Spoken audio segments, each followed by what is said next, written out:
저희가 질문을 그동안 저희 자원봉사자들이 한 3개월 넘게끔 계속 이 소유주 여러분들과 개별 접촉하면서 수많은 질문을 받았거든요. 그래서 그 질문들하고 또 저희가 우리 단톡방 한 600명 가까이 가입됐는데 그 단톡방에 공지를 해가지고 질문 접수를 받았습니다. 그 중에서 가장 중요하다고 생각되는 내용들, 그리고 또 여러분들이 가장 궁금해하시는 내용들, 그 내용들을 엄선해가지고 저희가 14개항의 질문지를 만들어서 이미 어제 전달을 드렸었습니다. 그래서 자, 첫 번째 질문 드리겠습니다. 아까 이제 저희 권리 산정 기준일이 2021년 12월 30일로 결정이 됐는데 그 권리 산정일의 의미와 두 번째 주택 매매의 경우 입주권 여부는 어떻게 되는지 이 두 가지 답변 부탁드리겠습니다. 그 권리 산정 기준일이라는 건 아주 예외적인 경우에만 이제 적용되는 내용이라고 보시면 됩니다. 그러니까 결론적으로 지금 현재 지금 다 완공된 주택에 좀 살고 계실 테니까 살고 계시거나 이제 뭐 소유권을 가지고 계신 분들은 분양받는데 전혀 지장이 없는 거죠. 그리고 이제 이후에 거래가 일어날 수도 있어요. 그러면은 그 관리처분 이전에 거래가 일어난 경우에는 이제 그분들이 최초 이제 관리처분의 그 대상자가 돼서 이제 소유 이제 분양권자가 되시는 거고 그 이후에도 이제 거래는 가능합니다. 근데 이제 관리처분 권리 산정 기준이라는 거는 그러니까 이 아파트 집이 만들어지기 전에 이제 얘기죠. 그러니까 단독주택이 공동주택으로 되는 과정에 있다. 그런 경우에는 이 공동주택만 이 소유자 수만큼의 그 권리자를 인정하지 못한다. 이제 이런 내용이죠. 그리고 여기가 뭐 필지가 한 분이 지금 분양받은 필지인데 여기 지금 뭐 다세대 주택이라든지 이런 공동주택이 들어오면서 사람들이 많아진다. 그 경우에 다 인정을 안 한다. 그렇게 인정을 안 한다는 그런 내용이라서 대부분의 분들이랑은 그런 상관은 없어요. 신축에 관련된 내용이라고 보시면 될 것 같습니다. 네. 권리 산정 기준일은 다시 정리하자면 이 구축 이미 지어진 집하고는 관계없고 신축 건물에 관한 내용입니다. 그래서 권리 산정 기준일인 2021년 12월 30일 이전에 등기 완료된 그 건물은 분양권이 주어지지만 그때까지 등기가 안 된 건물은 분양권이 안 주어진다는 그런 내용입니다. 자, 두 번째 질문 드리겠습니다. 공공재개발에 있어서 현금 청산이 이루어진 경우는 어떤 경우입니까? 그 현금 청산은 이제 법에 보면은 그 관리처분 전에 이제 권리자 분양을 하게 되는데 권리자 분양 신청 기간 이제 종료가 되지 않습니까? 그때까지 신청을 안 한 분들은 자동적으로 이제 그 현금 청산자가 되는 겁니다.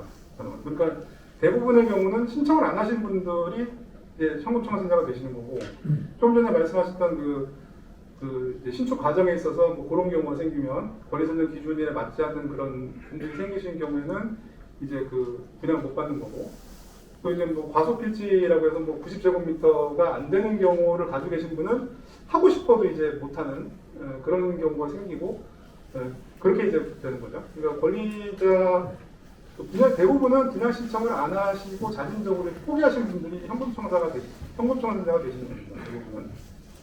자, 그러니까 세 가지 경우에 현금 청산이 이루어진다는 얘기죠. 첫째, 자발적으로 분양 신청 안 하신 분. 두 번째, 아까 얘기한 권리 산정 기준일까지 등기가 완료되지 않은 신축 건물. 세 번째, 90제곱미터 이하의 토지. 또 세 가지 경우만 현금 청산 대상이란 말이죠. 예, 설명 잘 들었습니다. 세 번째 질문입니다. 분양 평수와 세대수에 관심들이 많은데 구체적인 이 평형대 그리고 세대수는 언제 결정이 이루어집니까? 이제 선정이 되고 나시면 이제 정비 계획이 세워져서 정비 구역이 지정되고 정비 계획이 수립되는데 그거는 이제 그 2차원의 계획이라고 보시면 됩니다. 땅에 이렇게 2차원적인 계획이고 그리고 나면은 이제 사업시행 인가라는 걸 이제 재개발해서 하게 되는데 그건 이제 건축 계획이라고 보시면 돼요. 그 건축 계획인데 뭐 이주 대책도 재개발은 이주 대책도 들어가고 이주 철거하는 내용도 들어가고 그 와중에 뭐 방범 활동하고 뭐 세입자 대책 이런 것들이 한꺼번에 포함되어 있기 때문에 사업 시행 인가라는 용어를 쓰는 것이고 그게 이제 건축 계획이거든요. 그 건축 계획이 되면 이제 그때 여기는 몇 평이 뭐 83평이 몇 개 나오겠다, 뭐 74가 몇 개 나오겠다, 뭐 5구 타입이 5구형이 몇 개 나오겠다 이런 거가 이제 좀 구체적으로 나오게 되는 거죠. 물론 이제 그 전에 뭐 시공사 선정 과정에서 시공사들이 그 평면을 제시하면서 뭐 이렇게 제시를 하게 되면 그거는 뭐 어떤 실질적으로 이 정도는 나오겠다 하는 게 그때 이제 나올 수 있을 겁니다. 이제 어떤 확실하게 이제 법적으로 나오는 거는 사업식 인가 단계 돼서 이제 나오게 될 겁니다. 네. 네 번째 질문입니다. 현재 저희 구역은 굉장히 소형 빌라가 많습니다. 그래서 빌라 소유주분들께서 주로 물어보신 내용입니다. 첫째, 소형 빌라의 경우에도 중대형 평형대를 분양받을 수 있는지요? 그 주택을 지금 가지고 계신 분들은 지금 본인이 예를 들어서 뭐 10평도 안 되는 데 살고 계신다고 해도 뭐 30평, 뭐 40평이 있다면 40평 뭐 분양받는 데는 문제는 없죠. 이제 분담금을 더 내시게만 하면은 그거는 가능하신 겁니다. 근데 만약에 이제 내가 뭐 6평, 지분 6평 빌라 가지고 있는데 34평 신청했는데 34평이 굉장히 경쟁 능력이 치열하다. 그러면은 자산 평가 가치에 따라서 좀 서열이 정해지는 거죠. 예, 그럴 수 있습니다. 그러니까 뭐 어떤 건축 계획이 반영될 때 그런 어떤 지금 소유자분들의 어떤 선호나 이런 것들이 좀 파악이 되겠지만 만약에 뭐 74나 84 뭐 이런 것들 뭐 아니면 뭐 수렴 평형이라도 거기에 이제 어떤 예를 들어서 뭐 100세대를 구성했는데 뭐 120명이 이제 신청을 해준다고 경쟁이 일어나는 경우는 생길 수 있거든요. 그런 경우는 이제 순위를 보통 받기 때문에 그 다음 순번으로 배정을 받게 되죠.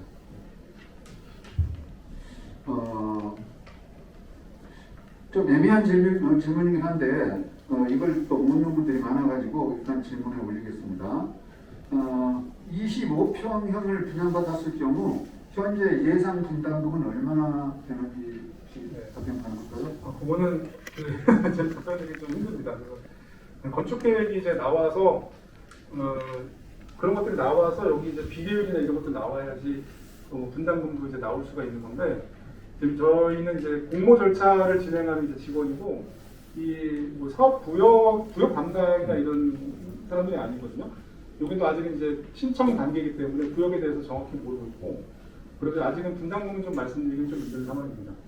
네, 아울러서 중도금 대출에 대해서도 묻는 분들이 많은데 그건 그때 그 당시에 국가 시책, 그러니까 은행 관리 시책이나 또 은행들의 어떤 결정에 따라서 중도금 대출 액수랄지 또 금리 이런 게 결정된다고 알려져 있는데 그게 맞는지요?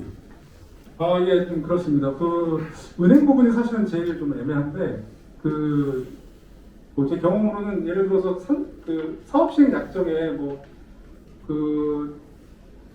종전자산 지금 가지고 계신 뭐 땅이나 건물이나 이거를 담보 대출을 하는 거거든요. 담보 대출을 해서 그거를 이제 이주비도 쓰시고 뭐 세입자도 내보내고 이제 그런 걸 하시는 건데 사업시행 약정에는 이제 뭐 70%로 정해놨어요. 근데 예전에 현 정부 이전에는 보통 이제 LTV가 뭐 70%뭐 이렇게 전국적으로 돼 있었기 때문에 그걸 바탕으로 이제 만들어진 그 연역이 있는 건데 근데 막상 이제 사업이 진행돼서 뭐 이주처럼 하다 보면 정부에서 갑자기 이걸 막 60% 하고 뭐 투기과열 지구대도 40%를 막 내려버리고 이런 경우가 막 생기거든요.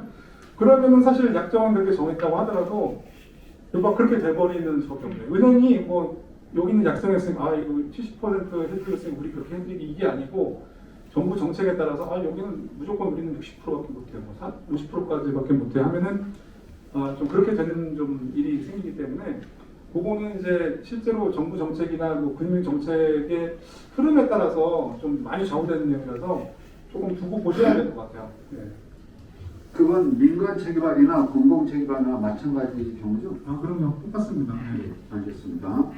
역시 빌라와 주로 관계된 내용일 텐데 아까 그 영상 자료 가운데 지분 공유형, 다시 말해서 둥지 매몰림 방지 대책에 대해서 나왔었는데 거기에서는 이제 지분 공유형 같은 경우는 일반 분양가로 LH가 매입해서 한다고 그런 내용도 나와 있는 것 같은데, 일단 저희가 알고 있기로 적용 대상은 1가구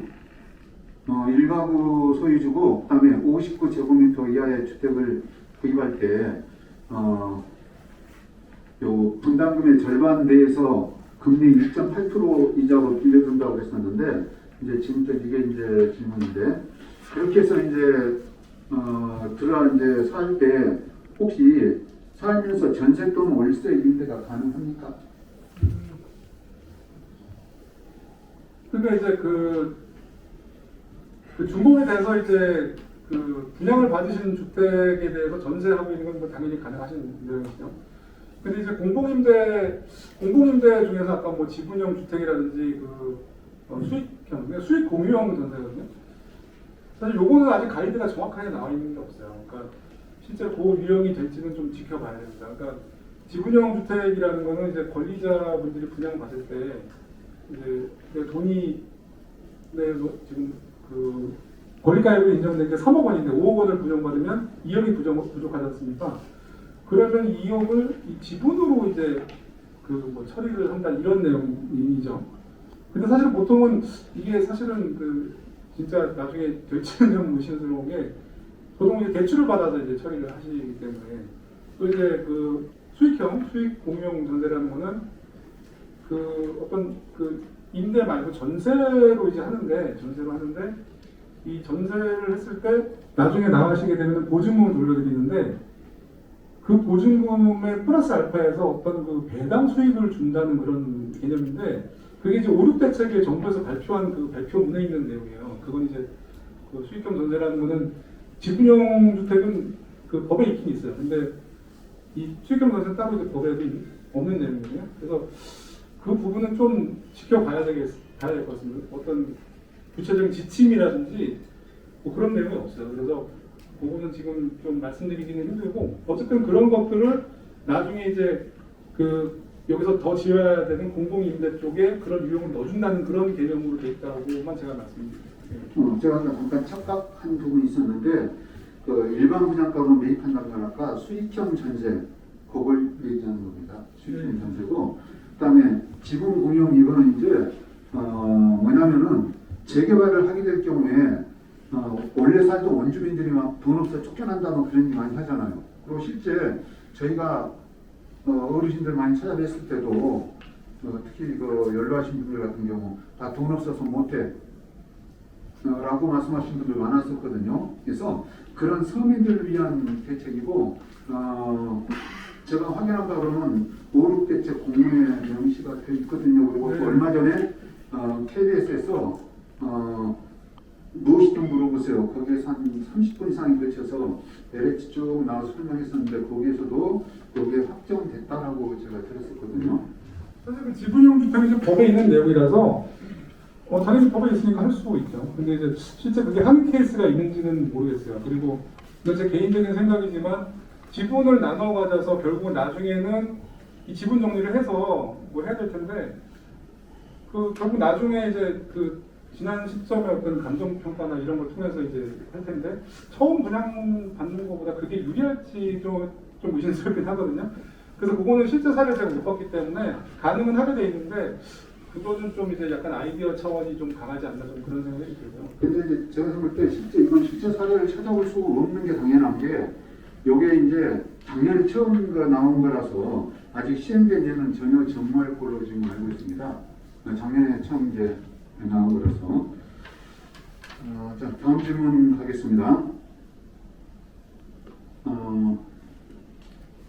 이주비하고 주거 이전비, 그리고 소유주한테는 이주비가 주어지겠고 철거할 때, 그다음에 이제 세입자에게는 주거 이전비가 지급될 텐데, 첫 번째입니다.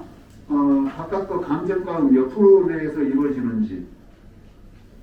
그다음에 두 번째, 이주비가 예를 들어서 감정가의 70%에서 지급이 된다.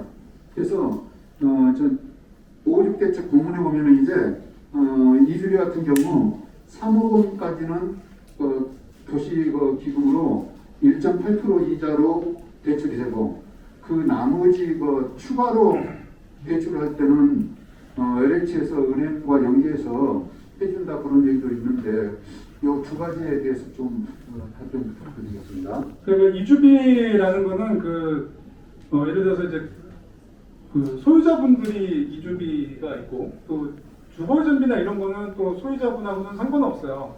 그건 이제 그 보상법을 규정하기 때문에 조정법에서 그래서 이제 세입자분들에 대한 이제 보상이에요. 사실은 세입자분들은 여기 보증금이 있으니까 보증금 여기 2년 사셨던 10년을 사셨던 그 보증금만 이제 받아 나가시면 되는 건데 거기에다가 이제 보상금 쪽으로 이제 돈을 드리는 내용이거든요.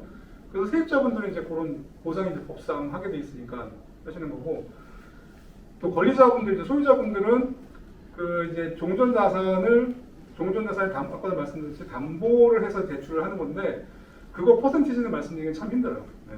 왜냐면 그거는 저희가 키를 잡고 있는 게 아니고 금융당국이나 이런 데서 여기가 아까도 말씀드렸듯이 70% 60% 정해놨다고 그렇게 해주는 게 아니고 본인들이 그 금융당국의 방침에 따라서 결정을 해서 여기는 40%밖에 안 돼, 50%밖에 안 돼 이렇게 결정하는 내용이라 그런 부분은 좀 양해해 주셔야 되는데 그래서 사업 진행할 때 그게 좀 되게 어려운 부분이기도 했거든요. 근데 어쨌거나 이제 LH에서 합의될 때 사업비를 당연히 조절하는 거고 이런 이주비라든지 필요한 이주비 때도 이제 그 대출이 필요하고 나중에 분양받고 나서도 그 분양 대금을 납부하셔야 되잖아요. 그런 데서도 이제 대출이 필요한데 이런 건 다 이제 알선을 해서 이제 진행을 하게 됩니다.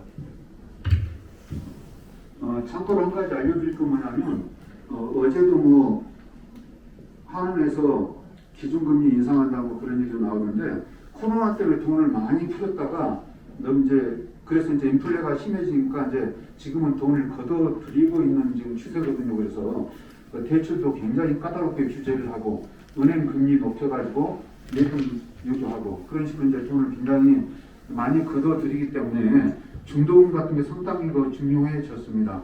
그래서 중도금 우리가 중간에 이제 낼 돈인데 한 가지 공공재개발 같은 경우 혜택이 뭐냐면 일반 민간 재개발은 중도금이 60%거든요. 근데 공공재개발은 중도금이 40%입니다. 그러니까 민간 재개발보다 20%의 부담이 줄어든다는 얘기죠. 그렇게 이제 혜택이 있겠습니다. 다음 질문 가겠습니다. 1+1인데 1+1에 이제 아까 이제 나왔었으니까 적용 대상이나 이런 건 이제 나왔었으니까 생략하고 1+1에 있어서 대출이 가능한지 그 여부하고 또 두 번째 1+1을 아파트 큰 평수 작은 평수가 아니라 아파트 대 상가로 이렇게 받을 수는 있는지 이걸 묻는 분이 있었거든요. 그래서 이 두 가지 답변 부탁드리겠습니다. 그래서 아마 현재 같으면은 지금 되게 극단적인 지금 대출 정책인 것 같은데 1주택밖에 이제 대출을 안 해주잖아요. 심지어는 1주택 쪽 15억인가? 하여튼 그게 초과하면 또 대출 안 해주고 이런 게 있어서 만약 현재 기준이라고 하면 1+1 중에서 만약에 그분이 무주택이신 경우에 1+1 중에 3주택은 대출이 안 되는 상황이 되겠죠. 근데 이거는 대출 정책이라는 것도 바뀔 수도 있기 때문에 좀 두고 보셔야 되고 그래서 예전에 이제 실무적으로는 어떤 처리까지 했냐면 1+1인데 1은 이건 대출이 안 되니까 분양 대금 전체 중에서 권리가 빼고 나머지가 이제 납부하실 금액이 되는데 그걸 하나도 다 몰아서 처리하기도 했어요. 그럼 어차피 1주택, 1주택은 영원이니까 대출이 필요 없잖아요. 그렇게 한 예도 있었거든요. 그렇게 해서 진행이 될 겁니다. 대출 정책 관련해서 좀 두고 보셔야 될 것 같아요. 그리고 또 그게 LH가 열심히 하고 또 주민들이 열심히 한다는 차원보다는 좀 더 상위에서 돌아가는 일이라 약간 문인 것 같기도 하고 그래서 그건 좀 두고 보셔야 될 것 같습니다.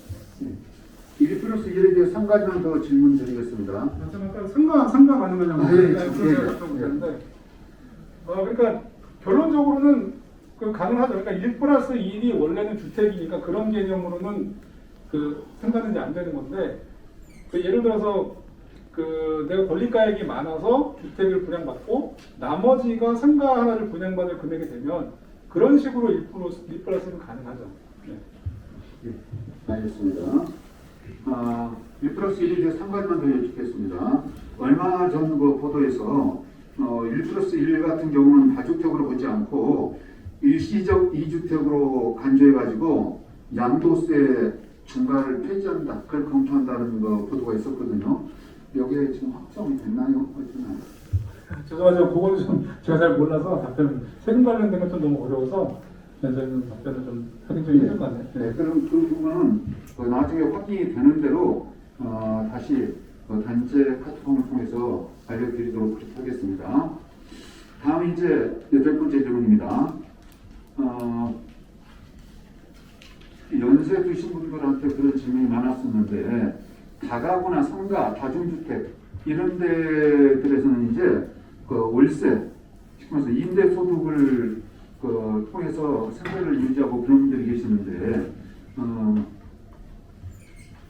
우리가 철거해가지고 입주할 때까지 임대 소득을 좀 보존할 대책은 있는지 그걸 여쭤보셨거든요. 실제로 이제 법상으로 이제 돼 있는 제도는 이제 없죠. 그러니까 이게 지금 여기가 상가든 뭐 주택이든 이걸 이제 철거하고 나면 없어지니까 당연히 거기서 수익이 날 일은 없잖아요. 그리고 이제 나중에 신축이 되면 거기 아파트를 들어가시든 뭐 전세를 두시든 아니면 상가를 그때 이제 활용해서 이제 장사를 하시든 뭐 이런 건데 그 와중에 임대소득이나 이런 것들이 이제 단절이 되는 부분은 뭐 보상이나 이런 것들이 가능하겠지만 만약에 어떤 식으로 좀 보상이 필요하다고 하면은 어떤 사업비로 여러분들이 합의를 하셔서 그걸 사업시행 약정이나 이런 걸 정해서 하실 수는 있을 것 같아요. 네. 알겠습니다. 참고로 이건 저한테도 해당되는 문제였었거든요. 그래서 저도 좀 그런 고민을 좀 했었는데 제 개인 얘기를 좀 말씀드리면 저도 한 50평 정도의 다가구를 소유하고 있거든요. 그래서 월세가 한 200 정도 넘게 나오고 그러는데 실제 금년 같은 경우는 딱 보니까 보일러가 터져가지고 바꿔준다는 75만 원 들고 또 화장실이 막혀가지고 요즘 참 시설 잘 돼 있어서 막 내비게이션 해서 막 수리 하는데 어쨌든 그것도 비용이 한 200 가까이 달라고 그러더라고요. 또 여름에는 누수가 돼가지고 그거 고치는데 또 꽤 돈이 들어가고.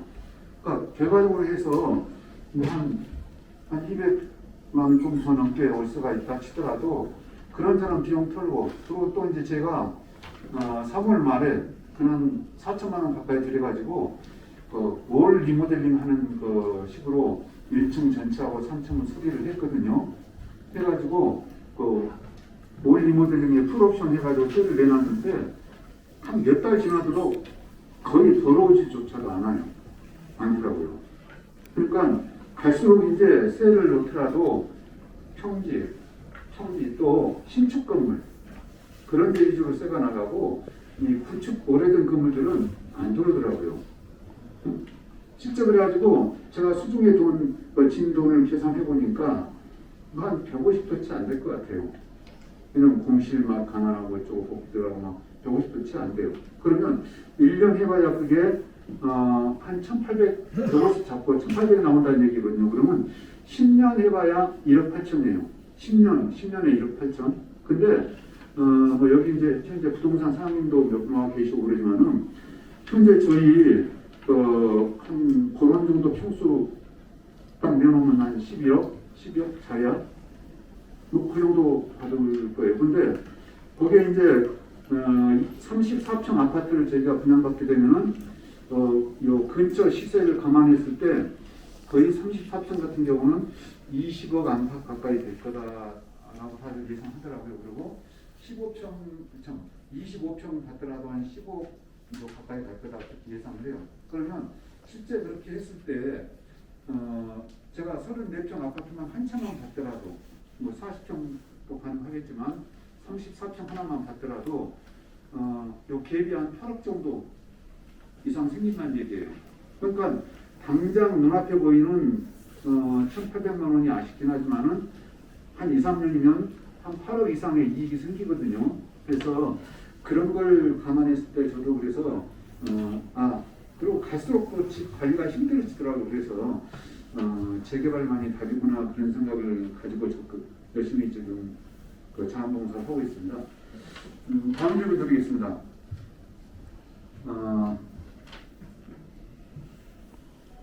상가 가진 분들이 실제 근데 이건 있습니다. 지금 우리가 재개발한다고 해서 당장 뭐 철거 이주가 이루어진 게 아니고 철거 이주까지는 최소한 한 2, 3년 이상 시간이 좀 경과돼야 되거든요. 그런 다음에 이제 철거하고 그러면 또 한 2년만 3년 공사를 하겠죠. 그러니까 실제 생기는 계획은 한 2년 반 3년 정도 보시면 될 것 같습니다. 그 기간 동안에 상가가 영업 못하게 됐을 때 어떤 보상 대책 같은 것이 있습니까? 그 아까 말씀하셨듯이 어떤 상가가 이제 이분이 이제 분양을 받아서 새로 이제 신축에 들어오실 수도 있지만 그 사이에 일어나는 것들에 대해서는 이제 뭐 따로 뭐 약정을 해서 이런 보존을 해주자, 사업비를 보존해주자는 뭐 가능할 거고요. 보통 이제 그 상가를 가진 영업자분들은 이제 영업 보상이라는 게 있어요. 아까는 주거 이전비 뭐 이런 거는 이제 세입자에 대한 주거 세입자에 대한 보상이고, 그래서 뭐 명수 이런 거를 이제 상가를 해서 드리게 되거든요. 근데 이제 그 영업자분들은 영업 보상을 하게 됩니다. 그래서 그때 이제 영업 감정 평가 같은 걸 통해서 그 기간 전체는 아니지만 이제 일부 몇 개월치 이제 그 영업 보상을 하게 되죠. 그리고 아까 말씀드렸듯이 나머지 기간은 뭐 법에 정해진 건 없지만 뭐 약정을 통해서 진행하실 수는 있을 것 같습니다.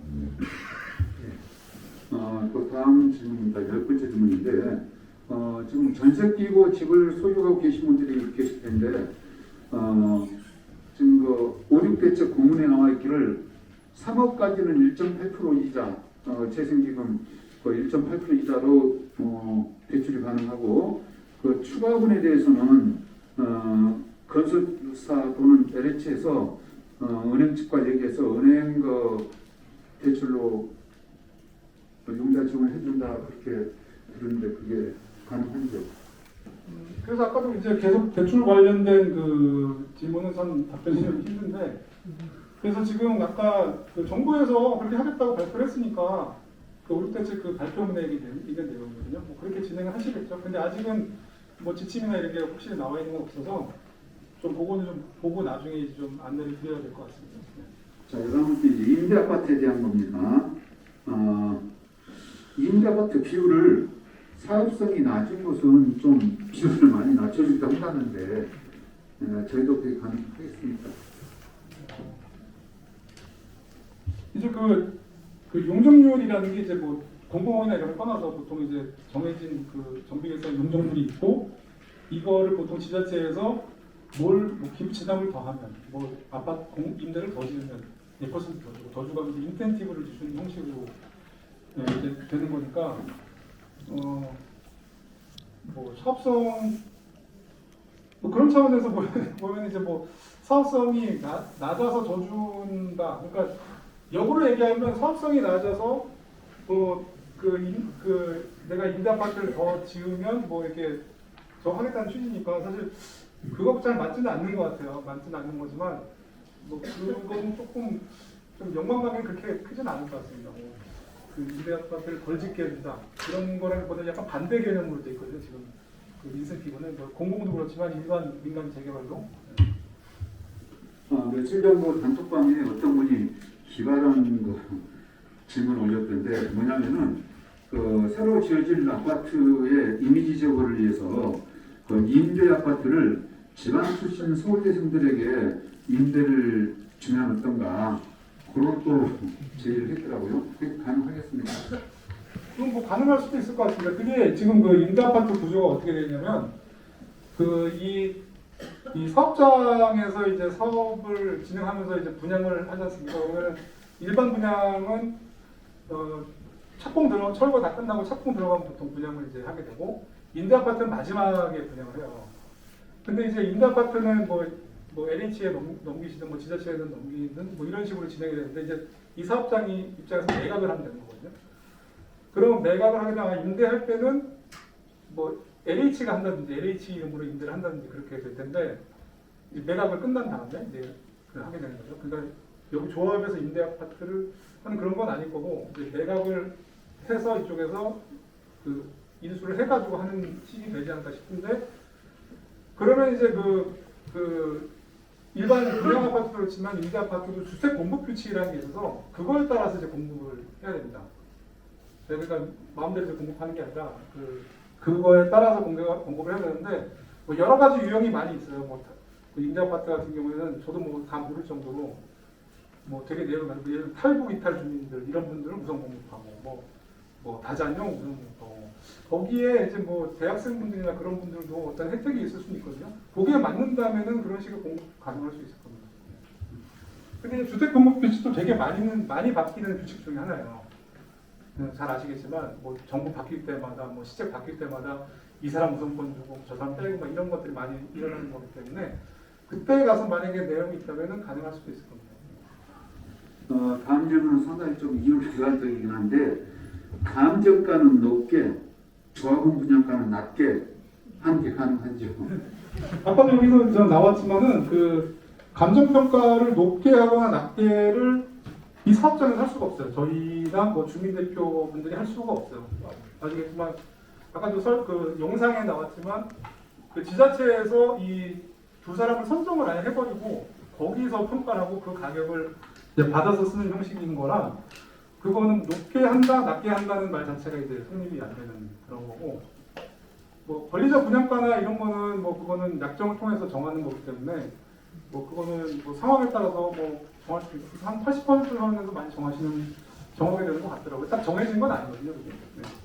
근데 그 감정평가 얘기가 나왔으니까 말씀드리지만 이제 그 감정평가가 높게 나오고 낮게 나오는 게 사실 별로 상관이 없어요. 그러니까 이제 나중에 현금 청산자분들은 별도로 감정평가를 하거든요. 왜냐면 그분들은 이제 사업에서 빠져나가시는 분들이에요. 그리고 권리자 분양분들은 사업 주체예요.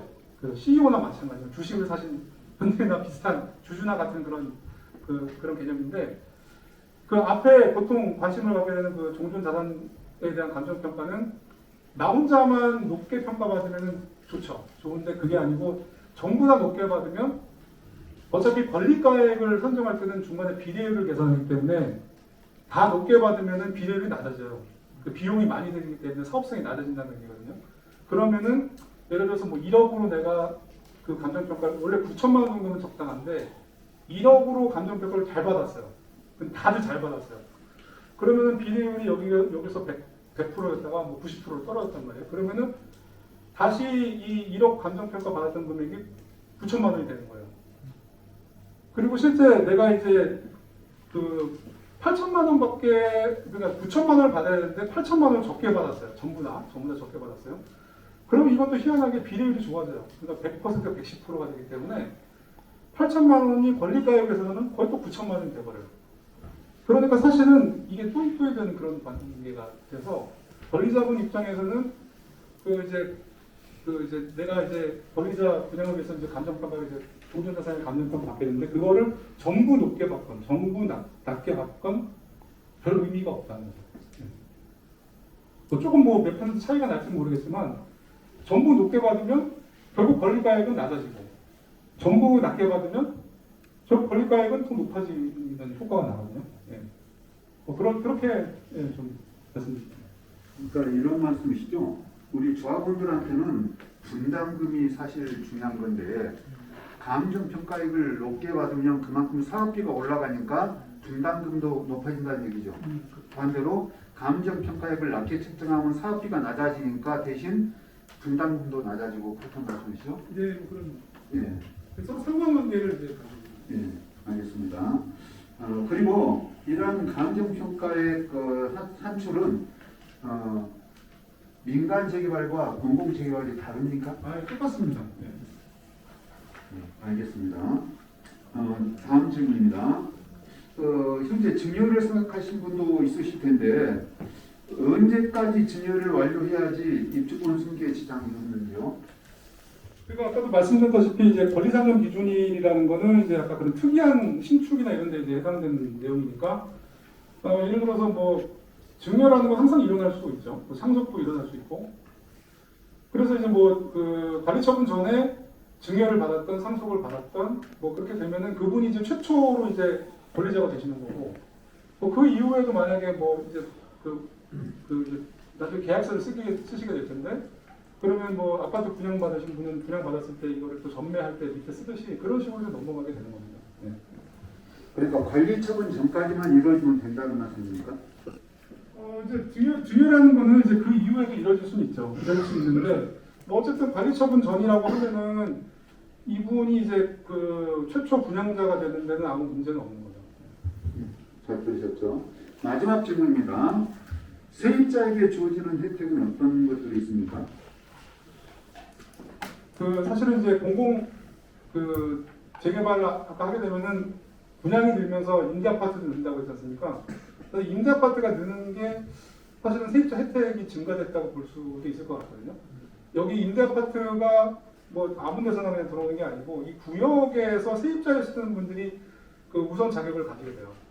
예, 그렇기 때문에 여기에 임대 아파트를 여러분이 많이 늘려주시면 그분들이 혜택을 받는다 이렇게 이제 볼 수가 있는 거고 뭐 아까 말씀드린 뭐 주거 이전비라든지 뭐 그런 것들 이제 보상 관련된 이제 그런 걸로 이제 혜택을 받으시는 거고 그리고 뭐 여기 아까 잠깐 나왔지만은 그거는 실제 이제 뭐 그렇게 구성이 될지 모르지만 뭐 상가분들 같은 경우에는 뭐 공공 임대 상가 뭐 이런 거를 구성할 수도 있다 뭐 이런 얘기 나왔는데 뭐 그렇다고 하면은 이제 그런 영업자분들 영업세입자분 영업으로 이제 그 새로 영업하셨던 분들은 뭐 혜택이 될 수도 있을 겁니다.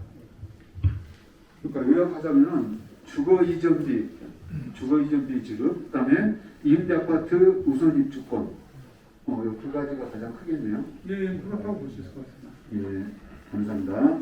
자, 그러면 혹시 지금 웬만한 질문들은 여기에 다 넉넉하게 되어 있을 텐데 혹시 개인적인 지역적인 거 말고 우리 전체에 좀 관련된 질문 혹시 더 하실 분 있으십니까? 네.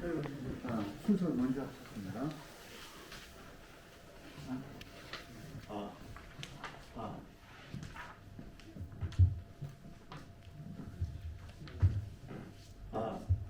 자, 잠깐만. 질문은 2분, 왜냐하면 진행을 위해서 또 다른 분이 있기 때문에 질문은 2분으로 시간을 좀 제한하겠습니다. 우리의 그 희망이고 바람인 이 재개발을 위해서 수고하시는 우리 추진위원장님 그리고 사무국장님 그리고 자원봉사자 여러분들에게 깊은 감사 말씀을 우선 드립니다. 그리고 오늘 또 이렇게 중요한 설명회까지 해주신 LH 관계자분에게도 깊은 감사를 드립니다. 제가 질문하고 싶은 것은 지금 2월 말까지 구청에 그 제출하도록 되어 있는데 구청에서 무엇을 심사하며 우리는 어느 정도가 되어야 가능한지 또 구청에서 심사가 끝나면 서울시에 제출하고 또 그 LH에도 그 관계를 하신다고 하는데 그때의 기준은 무엇인지 거기에 비해서 우리가 과연 재개발로 선정될 수 있는지 또 되어야 하면 어떻게 해야 되는지 이것을 질문하고 싶습니다. 사실 이 자리에서 제일 궁금하실 수도 있는 내용이라고 생각이 되긴 하는데 사실 그 평가표는 이미 공고문에 나와 있어요. 뭐 어떤 데에 해당되면 몇 점 주고 어떤 데에 해당되면 감점 주고 뭐 이런 내용들이 있는데 뭐 선정 절차는 이제 뭐 그게 점수가 이제 어떻게 나오는지 또 그 점수별로 뭐 1, 2순위를 어떻게 매기는지는 저희한테는 공개가 안 됩니다. 그래서 지자체에서 알아서 결정하시는 문제 저희가 뭐 말씀드릴 수는 없고 저희가 이제 하는 역할은 지금 나와서 설명을 하는데 지금 그 공공재개발 일반에 대해서 지금 설명을 드리고 있는 거예요. 그러니까 그 전반적인 이제 그 진행은 자치구나 이제 뭐 시에서 다 진행을 하시는데 그 중간쯤 이제 뭐 공모 끝나고 그 이후에 이제 중간쯤에서 저희한테 뭐 어떤 지구를 주실지 모르겠어요. 이렇게 해서 이런 건 좀 사업성이나 이런 거좀 받아가 신청한 지구를 다 그렇게 할지 아니면은 선정이 예상되는 데 그렇게 할지 그건 제가 잘 모르겠는데 그 과정에서 이제 저희가 하는 거고 나중에 선정도 저희는 이제 들어가는 일이 없어요. 그냥 뭐 교수님들이나 뭐 공무원분들이나 이런 분들이 이제 위원회를 구성해서 선정을 하게 진행이 되거든요. 그래서 그거는 뭐 궁금해서 좀 말씀드리면 참 좋겠는데 저희도 알 수 없는 내용이라 그런 점 하겠습니다. 구청에서도 그런 얘기를 하시는 것 같은데. 제가 좀 간단히 설명드리겠습니다. 물론 서류는 관악구청에 제출하지만 관악구청에서 기본적으로 점수표에 의한 심사는 하지는 않습니다. 관악구청에서는 기본 자격, 노후도랄지 호수밀도, 적도율, 또 동의율 같은 거랄지 그런 거가 잘 지켜졌는지 해서 그런 것만 이제 심사하게 되고, 예, 소시로 올라갑니다. 그럼 소시에서 도시계획심의위원회가 있고 거기에서 이제 어떤 그런 정량적인 평가도 있고 또 어떤 정성적인 평가도 있는 걸로 알고 있습니다. 어떤 정책적인 배려 그런 여러 가지 좀 있는 걸로 알고 있습니다.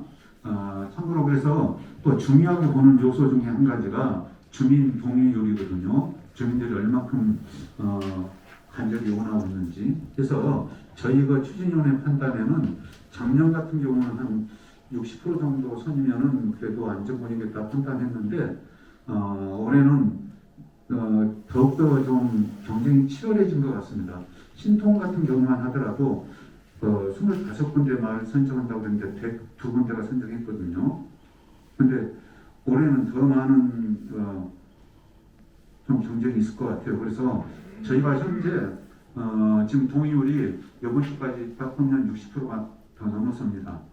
공식적으로. 그리고 저희가 목표는 그래서 75% 이상으로 잡고 80%까지 해보려고 그럽니다. 여기에는 이제 여러분들이 좀 많은 도움이 좀 필요할 것 같습니다.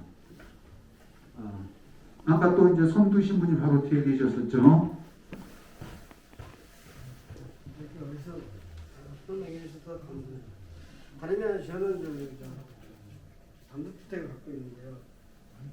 저희 땅이 좀 커요. 70평인데 아까 1+1을 아까 설명하다가 제대로 이해가 안 돼서 1+1이라는 건 땅을 막 토지를 많이 넓은 데 갖고 있는 사람 해당되는 건지 아니면 누구나 다 해당되는 건지 아니면 저 같은 경우는 70평이면 40평하고 똑같이 하나 갖고 하기로는 돈 갖고 싶고 아파트를 갖고 싶다 그러면 하나는 40평도 하나 70평도 하나 그렇게 할 수 있는 거 아니에요. 이럴 경우 제가 신청 자격이 기준이 있는지 뭐 예를 들어서 40평은 한 세대라면 70평, 80평, 90평은 1+1 그거 해야 돼. 그건 명확히 그걸 자세히 안 해가지고. 근데 그거는 이제 그 법에 이제 나와 있는 내용이고요. 그래서 그 1+1 그러니까 하나는 그 60제곱미터 이하로 이제 분양을 받을 수가 있는 건데 그 선생님께서 만약에 70평이라고 대략 70평이라고 이제 치면 이게 주택 기준이에요. 그러니까 상가 이런 점포 겸용이라고 하면은 네. 그래서 어쨌든 주택 면적 기준이 있고 그리고 이제 금액 기준이 있어요. 그래서 면적이 70평이다. 근데 내가 신청한 게 뭐 예를 들어서 뭐 34평이랑 뭐 25평이다. 그럼 대략 뭐 70평 안에 들어오잖아요. 그러면 이제 두 개가 가능하신 거예요. 근데 만약에 뭐 선생님이 그게 두 개를 내가 신청하려는 게 뭐 34평이랑 뭐 25평인데 합치면은 얼마죠? 59인가요? 뭐 그렇게 됐는데 그 내가 가지고 있는 게 58이다. 그러면 이제 안 되는 거죠. 네. 또 하나 기준은 이제 상가든 뭐 대지든 이건 주택 면적으로만 이제 되는 기준이고 내가 상가든 뭐 땅이든 이게 금액이 엄청 크다. 금액이 내가 신청하려는 그 아까는 그 전용 면적 기준이었잖아요. 대략 뭐 34평, 뭐 25평인데 이 가액 기준으로 뭐 5억, 3억이다. 근데 내가 지금 한 8억 이상 가지고 있다. 이러면 이제 두 채 분양이 가능한 거죠. 그러니까 정리하자면은 우선 1+1을 신청할 수 있는 조건에는 두 가지가 있습니다. 감정평가액, 또 한 가지는 전용면적, 그냥 땅 넓이가 아니라 전용면적인 걸로 알고 있습니다.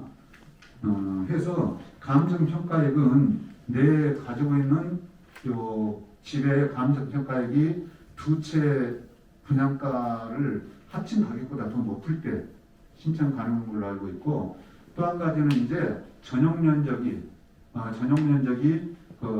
두 채 합한 것보다 높을 때 그러니까 뭐 34하고 내가 34하고 25를 신청한다 그러면 그 둘보다 높을 때 보통 한 150 적용이 대상 되겠죠. 그러니까 예를 들어서 같은 뭐 단독이라고 하더라도 1층짜리 단독은 전용 면적이 적죠.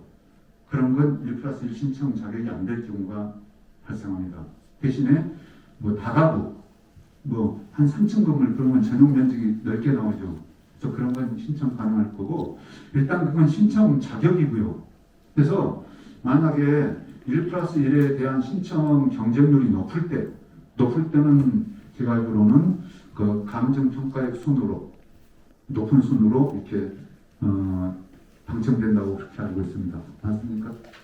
경쟁이 있으면 이제 그렇게 이제 될 수 있습니다. 예, 이해되셨습니까?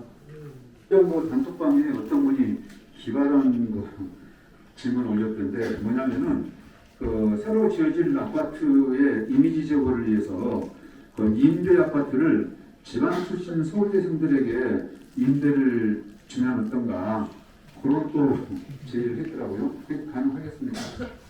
그럼 뭐 가능할 수도 있을 것 같습니다. 그게 지금 그 임대 아파트 구조가 어떻게 되냐면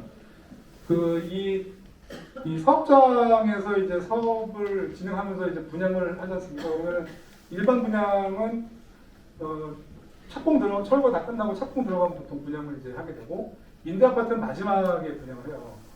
근데 이제 임대 아파트는 뭐 LH에 넘기시든 뭐 지자체에는 넘기든 뭐 이런 식으로 진행이 되는데 이제 이 사업장이 입장에서 매각을 하면 되는 거거든요.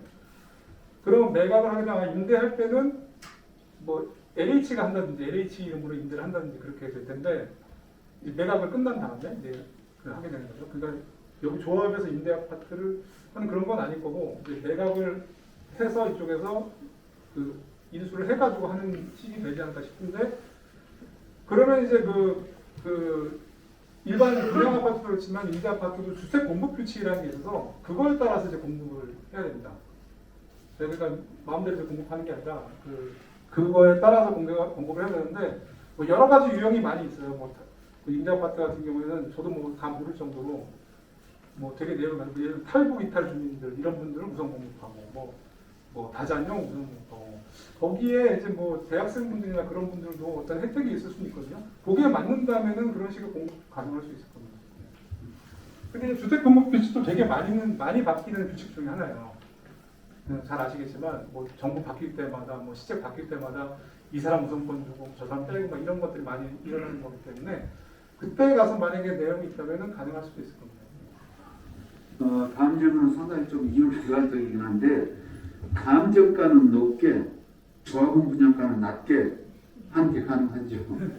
아까도 여기서 나왔지만은 그 감정평가를 높게 하거나 낮게를 이 사업장에서 할 수가 없어요. 저희나 뭐 주민대표분들이 할 수가 없어요.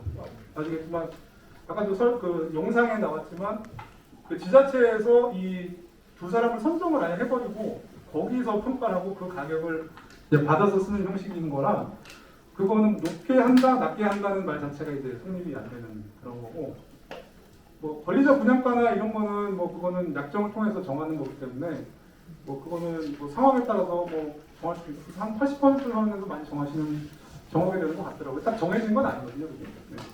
근데 그 감정평가 얘기가 나왔으니까 말씀드리지만 이제 그 감정평가가 높게 나오고 낮게 나오는 게 사실 별로 상관이 없어요. 그러니까 이제 나중에 현금 청산자분들은 별도로 감정평가를 하거든요. 왜냐면 그분들은 이제 사업에서 빠져나가시는 분들이에요. 그리고 권리자 분양분들은 사업 주체예요.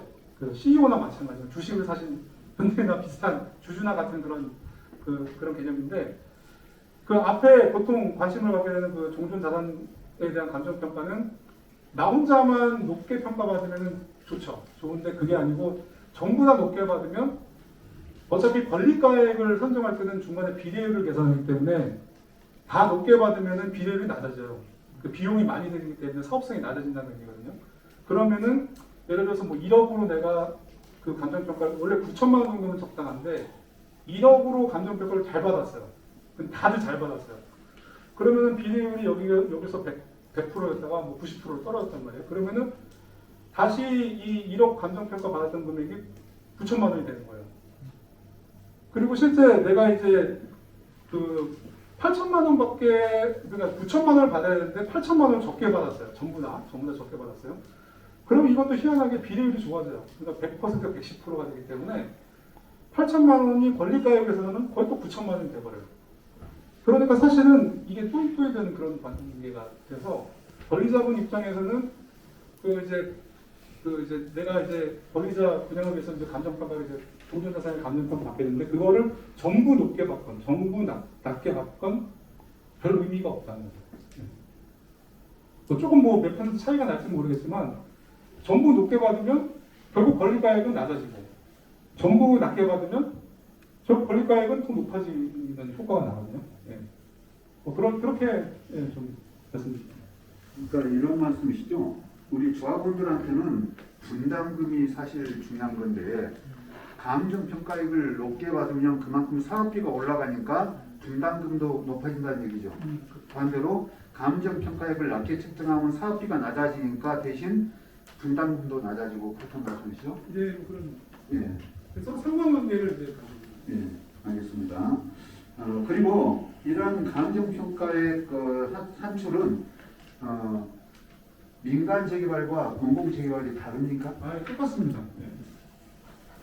알겠습니다. 다음 질문입니다. 현재 증여를 생각하신 분도 있으실 텐데 언제까지 증여를 완료해야지 입주권 승계에 지장이 없는지요? 그러니까 아까도 말씀드렸다시피 이제 권리상금 기준이라는 거는 이제 아까 그런 특이한 신축이나 이런 데 이제 해당되는 내용이니까 예를 들어서 뭐 증여라는 건 항상 일어날 수 있죠. 뭐 상속도 일어날 수 있고. 그래서 이제 뭐 그 관리처분 전에 증여를 받았던 상속을 받았던 뭐 그렇게 되면은 그분이 이제 최초로 이제 권리자가 되시는 거고. 뭐 그 이후에도 만약에 뭐 이제 이제 나중에 계약서를 쓰시게 될 텐데 그러면 뭐 아파트 분양받으신 분은 분양받았을 때 이거를 또 전매할 때 밑에 쓰듯이 그런 식으로 해서 넘어가게 되는 겁니다. 네. 그러니까 관리처분 전까지만 이루어지면 된다는 말씀입니까? 이제 증여라는 거는 이제 그 이후에도 이루어질 수는 있죠. 이루어질 수 있는데 뭐 어쨌든 관리처분 전이라고 하면은 이분이 이제 그 최초 분양자가 되는 데는 아무 문제는 없는 거죠. 잘 들으셨죠? 마지막 질문입니다. 세입자에게 주어지는 혜택은 어떤 것들이 있습니까? 사실은 이제 공공 재개발 아까 하게 되면은 분양이 늘면서 임대 아파트도 는다고 했지 않습니까? 그래서 임대 아파트가 느는 게 사실은 세입자 혜택이 증가됐다고 볼 수도 있을 것 같거든요. 여기 임대 아파트가 뭐 아무 데서나 그냥 들어오는 게 아니고 이 구역에서 세입자이시는 분들이 그 우선 자격을 가지게 돼요.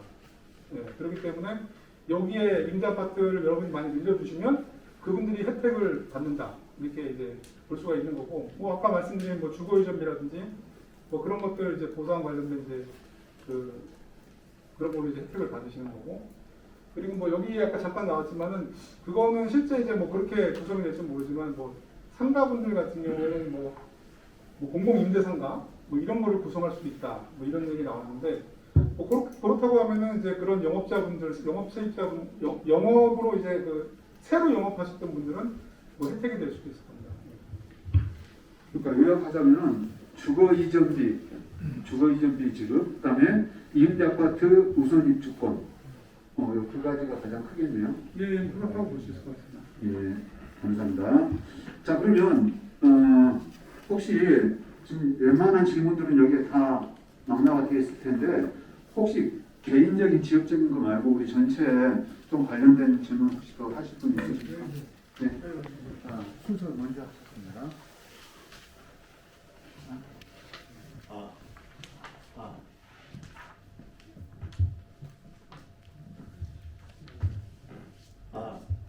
자, 잠깐만. 질문은 2분, 왜냐하면 진행을 위해서 또 다른 분이 있기 때문에 질문은 2분으로 시간을 좀 제한하겠습니다. 우리의 그 희망이고 바람인 이 재개발을 위해서 수고하시는 우리 추진위원장님, 그리고 사무국장님, 그리고 자원봉사자 여러분들에게 깊은 감사 말씀을 우선 드립니다. 그리고 오늘 또 이렇게 중요한 설명회까지 해주신 LH 관계자분에게도 깊은 감사를 드립니다. 제가 질문하고 싶은 것은 지금 2월 말까지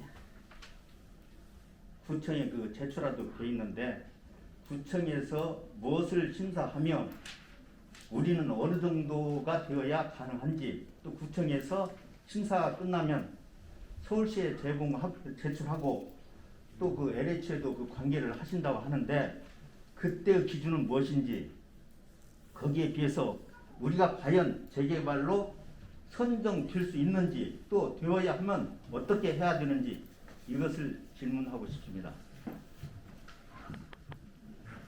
사실 이 자리에서 제일 궁금하실 수도 있는 내용이라고 생각이 되긴 하는데 사실 그 평가표는 이미 공고문에 나와 있어요.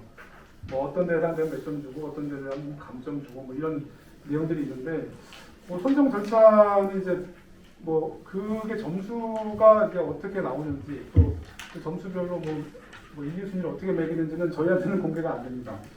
그래서 지자체에서 알아서 결정하시는 문제 저희가 뭐 말씀드릴 수는 없고 저희가 이제 하는 역할은 지금 나와서 설명을 하는데 지금 그 공공재개발 일반에 대해서 지금 설명을 드리고 있는 거예요. 그러니까 그 전반적인 이제 그 진행은 자치구나 이제 뭐 시에서 다 진행을 하시는데 그 중간쯤 이제 뭐 공모 끝나고 그 이후에 이제 중간쯤에서 저희한테 뭐 어떤 지구를 주실지 모르겠어요. 이렇게 해서 이런 건 좀 사업성이나 이런 걸 받아가 신청한 지구를 다 그렇게 할지 아니면은 선정이 예상된 대로 그렇게 할지 그건 제가 잘 모르겠는데 그 과정에서 이제 저희가 하는 거고 나중에 선정도 저희는 이제 들어가는 일이 없어요. 그냥 뭐 교수님들이나 뭐 공무원분들이나 이런 분들이 이제 위원회를 구성해서 선정을 하게 진행이 되거든요. 그래서 그거는 뭐 궁금해서 좀 말씀드리면 참 좋겠는데 저희도 알 수 없는 내용이라 그런 점 하겠습니다. 구청에서 얘기 하시는 것 같은데. 제가 좀 간단히 설명드리겠습니다. 우리가 물론 서류는 관악구청에 제출하지만 관악구청에서 기본적으로 점수표에 의한 심사는 하지는 않습니다. 관악구청에서는 기본 자격, 노후도랄지 호수밀도, 적도율, 또 동의율 같은 거랄지 그런 거가 잘 지켜졌는지 해서 그런 것만 이제 심사하게 되고 서울시로 올라갑니다. 그럼 서울시에서 도시계획심의위원회가 있고 거기에서 이제 어떤 그런 정량적인 평가도 있고 또 어떤 정성적인 평가도 있는 걸로 알고 있습니다. 어떤 정책적인 배려 뭐 그런 여러 가지 좀 있는 걸로 알고 있습니다. 참고로 그래서 또 중요하게 보는 요소 중에 한 가지가 주민 동의율이거든요. 주민들이 얼마큼 간접이 원하고 있는지. 그래서 저희가 추진위원회 판단에는 작년 같은 경우는 한 60% 정도 선이면은 그래도 안전권이겠다 판단했는데 올해는 더욱더 좀 경쟁이 치열해진 것 같습니다. 신통 같은 경우만 하더라도 25군데 마을 선정한다고 했는데 102군데가 선정했거든요. 근데 올해는 더 많은 좀 경쟁이 있을 것 같아요. 그래서 저희가 현재 지금 동의율이 이번 주까지 딱 보면 60%가 더 넘었습니다. 공식적으로. 그리고 저희가 목표는 그래서 75% 이상을 잡고 80%까지 해보려고 그럽니다. 여기에는 이제 여러분들이 좀 많은 도움이 좀 필요할 것 같습니다. 아까 또 이제 손 드신 분이 바로 뒤에 계셨었죠. 어디서 설명해 주셔서 다르면 저는 단독주택을 갖고 있는데요. 저희 땅이 좀 커요. 70평인데 아까 1+1을 아까 설명하다가 제대로 이해가 안 돼서 1+1이라는 건 땅을 막 토지를 많이 넓은 데 갖고 있는 사람 해당되는 건지 아니면 누구나 다 해당되는 건지 아니면 저 같은 경우는 70평이면 40평하고 똑같이 하나 갖고 하기로는 돈 갖고 싶고 아파트를 갖고 싶다고 그러면 하나는 40평도 하나 70평도 하나 이렇게 할 수 있는 거 아니에요. 이럴 경우 제가 신청 자격이 기준이 있는지 뭐 예를 들어서 40평은 한 세대라면 70평, 80평, 90평은 1+1 그거 해야 돼. 그건 명확히 그걸 자세히 안 해가지고. 이제 그거는 이제 그 법에 이제 나와 있는 내용이고요. 그래서 그 1+1 그러니까 하나는 그 60제곱미터 이하로 이제 분양을 받을 수가 있는 건데 그 선생님께서 만약에 70평이라고 대략 70평이라고 이제 치면 이게 주택 기준이에요. 그러니까 상가 이런 점포 겸용이라고 하면은 예. 그래서 어쨌든 주택 면적 기준이 있고 그리고 이제 금액 기준이 있어요. 그래서 면적이 면적이 70평이다. 근데 내가 신청한 게 뭐 예를 들어서 뭐 34평이랑 뭐 25평이다. 그럼 대략 뭐 70평 안에 들어오잖아요. 그러면 이제 두 개가 가능하신 거예요. 근데 만약에 뭐 선생님은 그게 두 개를 내가 신청하려는 게 뭐 34평이랑 뭐 25평인데 합치면은 얼마죠? 59인가요? 뭐 그렇게 됐는데 그 내가 가지고 있는 게 58이다. 그러면 이제 안 되는 거죠. 네. 또 하나 기준은 이제 상가든 뭐 대지든 이건 주택 면적으로만 이제 되는 기준이고 내가 상가든 뭐 땅이든 이게 금액이 엄청 크다. 금액이 내가 신청하려는 그 아까는 그 전용 면적 기준이었잖아요. 대략 뭐 34평, 뭐 25평인데 이 가액 기준으로 뭐 5억, 3억이다. 근데 내가 지금 한 8억 이상 가지고 있다. 이러면 이제 두 채 분양이 가능한 거죠. 그러니까 정리하자면은 우선 1+1을 신청할 수 있는 조건에는 두 가지가 있습니다. 감정평가액, 또 한 가지는 전용면적, 그냥 땅 넓이가 아니라 전용면적인 걸로 알고 있습니다. 해서 감정평가액은 내 가지고 있는 요 집의 감정평가액이 두 채 분양가를 합친 가격보다 더 높을 때 신청 가능한 걸로 알고 있고 또 한 가지는 이제 전용 면적이 두 채 합한 것보다 높을 때, 그러니까 뭐 34하고 내가 34하고 25를 신청한다 그러면 그 둘보다 높을 때, 보통 한 150제곱미터 이상 되겠죠. 그러니까 예를 들어서 같은 거 뭐 단독이라고 하더라도 1층짜리 단독은 전용 면적이 적죠. 그런 건 1+1 신청 자격이 안 될 경우가 발생합니다. 대신에 뭐 다가구 뭐 한 3층 건물 그러면 전용 면적이 넓게 나오죠. 그래서 그런 건 신청 가능할 거고 일단 그건 신청 자격이고요. 그래서 만약에 1+1에 대한 신청 경쟁률이 높을 때는 제가 알기로는 그 감정평가액 순으로 높은 순으로 이렇게 당첨된다고 그렇게 알고 있습니다. 맞습니까? 네, 경쟁이 있으면 이제 그렇게 이제 될 수 있습니다. 예, 이해되셨습니까? 예, 또 다른 질문 있으십니까? 자, 예.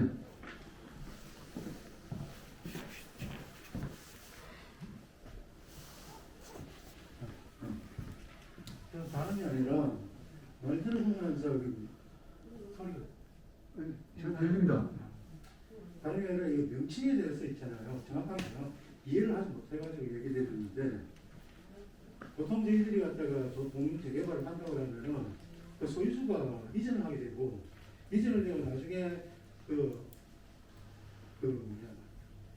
입주권을 받는 걸지 분양권을 받는 걸지 이해가 안 됐구나. 제가 여기에 좀 명쾌하게 답변을 못 하시는 것 같은데 이주를 하면서 왜 저희들이 이주비를 갖다가 대출을 받아가 이주를 해야 되고 왜 다 이거 소유주가 왜 또 중도금을 갖다가 여기 40%를 또 내야 되는지 그리고 분담금이라고 나중에 있는데 이거 분담금은 사업비가 지연되거나 변경이 되거나 이런 건 분담금도 다시 내는 걸 알고 있는데 그거 아닌 이상은 왜 소유주가 일반 분양자로 돼가지고 이주비도 자기가 알아서 해야 되고 중도금도 내가 내야 되는지 이런 게 전체적인 되어 있잖아요. 소유주가 공정해하는 걸 실질적인 것 같다고 얘기 안 해주시고 모두 사업성에만 맞춰서 얘기해버리니 이해가 안 되죠. 네, 알겠습니다. 네. 입주권 분양권은 뭐 거의 같은 개념이라고 보시면 될 것 같고요. 근데 명칭을 네. 여기 하실 때 이걸 갖다가 자꾸 분양성에 가지고 사업성에 해가지고 소유주가 중도금도 내고 이주비도 뭐 대출해 내고 이런 게 명확하게 얘기 안 해주니까 예, 일단 답변 듣고 예, 말씀하십시오. 그래서 뭐 입주나 분양이라는 거는 뭐 딱 법적으로 뭐 입주권이 맞다, 분양권이 맞다, 뭐 이렇게 좀 애매한 부분이 있어서 그냥 혼용되는 용어라고 생각하시면 될 것 같고요. 그 그러니까 대출을 왜 내가 담보 대출을 해야 되느냐? 이게 이제 종전자산 지금 그 종전자산이라고 해서 현재 있는 집이나 뭐 이런 걸 지금 가지고 계시잖아요. 이제 그걸 이용해서 이제 그 대출을 반드시 받아야 되는 건 아니에요. 그러니까 내가 자가하고 나는 대출을 안 받겠다 하면은 그냥 뭐 안 받아줘도 상관없어요. 근데 보통 내가 이제 나도 이사를 가야 되고 또 아니면은 여기 세입자도 내보내야 되고, 근데 내가 현금으로 가진 게 없다고 하면은 이제 대출을 일으킬 수밖에 없는 거죠. 예. 그래서 이제 그 보통 어떤 구조로 되어 있냐면 그렇게 해서 그러면 뭐 사업이 뭐냐, 내가 한 거 그렇죠. 그냥 본인이 이제 그 담보대출 해가지고 이제 하는 셈인데 그 이자를 보통 사업비로 계산을 해요. 그때 나오는 이자를. 그러니까 대출을 내가 받았지만 내 명의로 이제 받지만 하지만 그 이자는 사업비로 보통 이제 들거든요. 전체가 이제 다 나눠서 이제 사업비로 계산하는 거죠. 그리고 그 분양받으신 거에 아까 40%그 얘기는 그 수납 조건이에요. 그래서 이제 그 내가 그 예를 들어서 뭐 5억 원 아파트 분양받고 내가 지금 권리가액이 3억 원이면 2억 원이 이제 차익이 생기지 않습니까? 그걸 납부해야 되는 의무가 있는 거거든요. 납부해야 되는 의무, 물론 그게 나는 5억 원짜리 분양받는데 종전 내 권리가액이 6억 원일 수도 있어요. 그러면은 당연히 안 돼요. 그냥 아파트 가격 명의에 대출도 필요 없는 거고 납부할 의무도 없는데 보통 이제 납부금이 좀 있다고 하는 분들은 그걸 이제 이 수납을 하게 되는데 그게 뭐 절대적인 건 아니지만 그 지금 아까 말씀하신 거는 뭐 40% 만약에 뭐 민간에서 중도금을 40%를 내고 나머지 40%는 잔금으로 내는 경우가 있을 수 있는데 여기는 그게 좀 완화가 된다. 그걸 표현하시는 것 같아요. 그러니까 이제 당연히 이제 그런 식으로 이제 구성이 됩니다. 네. 그래서 네, 그 주택도 예를 들어서 대출을 꼭 필요하지 않은 분들은 안 하셔도 되는데 하게 되는 경우에는 수납 조건 이렇게 좀 유리하게 보통 공공에서 정한다는 말씀을 하십니다.